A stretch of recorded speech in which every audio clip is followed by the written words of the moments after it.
Hello friends, आज मी करणार आहे बेसन रवा बर्फी। त्यासाठी बेसन घेतले आहे अर्धी वाटी, थोडीशी साखर घेतली आहे, थोडी अर्धी वाटी दूध घेतले आहे आणि थोडासा रवा घेतला आहे। तो आपण 2 चमचे तुपामध्ये असा भाजून घेत आहोत। रवा भाजून झाल्यावरती आता त्यामध्ये आपण बेसन पीठ टाकून तेही थोडेसे हलकेसे भाजून घेणार आहोत।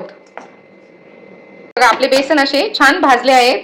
त्यामध्ये आता थोडेसे आपण दूध घालणार आहोत।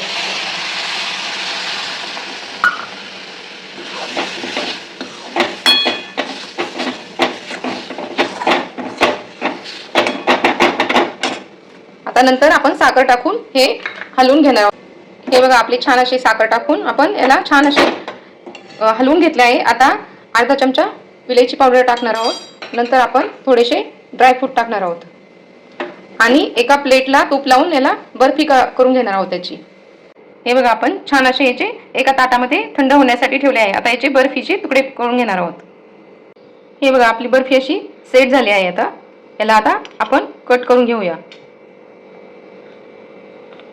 छान अशी आपली रवा बेसन बर्फी रेडी झाली आहे।